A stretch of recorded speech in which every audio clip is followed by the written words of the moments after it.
very hard to understand the importance of proclaiming that Black Lives Matter if you don't understand American history.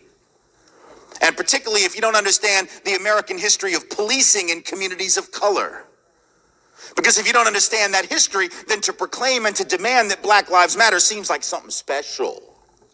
So folks trip out and they freak out. Oh, well, Black lives, well, all lives matter. Yes, sweetheart, they do. That is true and utterly irrelevant to the current moment.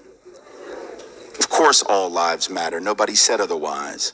But you don't have to proclaim that which is taken for granted. You have to proclaim that which is ignored. You see?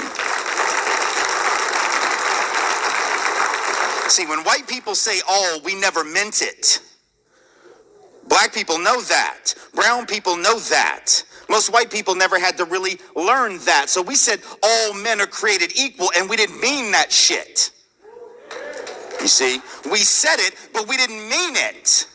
We said it, and we wrote black people and brown folks out of all. So when black people of color hear, when black and brown folks hear all lives matter, what they hear is the same thing they heard with all men are created equal, that it was a setup, that it was a lie that didn't include them. So if you want to actually make it clear that all lives matter, A, you got to act like all lives matter, and you got to really treat people like all lives matter, and B, you have to proclaim that the lives that you denigrated for centuries actually matter, because that is the part that gets left out.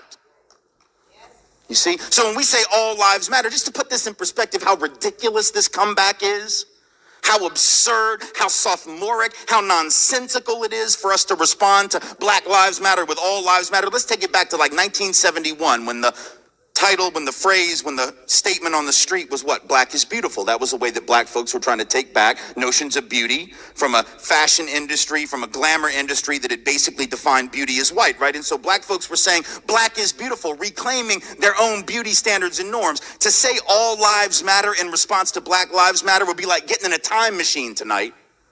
Going back to 1971, hearing somebody say black is beautiful and interrupting them so as to let them know, well, we're all beautiful in our own way. Yeah, shut up, we know.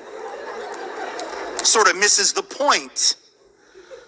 Be like going back to the early 80s, right, when the HIV/AIDS crisis hit. And in those first few years of the HIV/AIDS crisis, remember, we had a government that did nothing. President Reagan sat by and watched thousands of people die before he even uttered the term AIDS. He only said something because his buddy Rock Hudson from the movies died of it. And then he decided he would speak on it and begin to cut loose some research funds for it. But for the first couple of years, didn't want to say anything about it, right? And there were activist groups out in the street, right? ACT UP, Gay Men's Health Crisis, others out in the street demanding funding for AIDS research. And what they were in effect saying, even though they didn't use the term and even though we didn't have hashtags in those days, right? Ultimately, what they were saying was people with AIDS lives matter.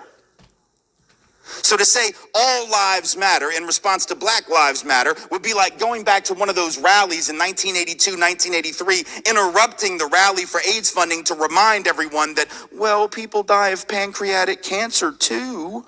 Yes, sweetheart, and totally irrelevant to the current situation. You have to demand recognition of the thing that gets swept under the rug. That's black life. That's brown life. That's people of color, you see, because we are a country built on the premise that black lives didn't matter. And I know we don't want to hear that, but that's just truth. We're built on a society that said that black lives didn't matter except insofar as they could provide cheap labor to enrich white people. That was how black folks were viewed, as cheap labor, expendable labor. I should also point out, it is how indigenous people were viewed, as people who could be expendable and committed genocide against without hesitation. It was also the way that many Asian Americans were viewed when they were brought here from places like China to work on the Transcontinental Railroad, worked to death, didn't care if they died or not. It's the way that Latino folks were viewed when in the 1930s we expelled tens of thousands, hundreds of thousands actually, of Mexican Americans who were citizens of this country, and we sent them back to Mexico in spite of their citizenship to free up jobs for white men. You didn't learn that in high school history. Maybe you ought to ask your history teacher why. Because it's not contestable, it's not arguable, it's not like there's a rebuttal to what I just said. That happened. But we didn't learn about it because black and brown lives historically have not mattered except insofar as they serve the interest of the dominant group. Now, we can either deal with that and be honest about it, or we can keep running from it and acting like it didn't happen. But if we don't talk about it, if we don't understand that history, it becomes very difficult, doesn't it?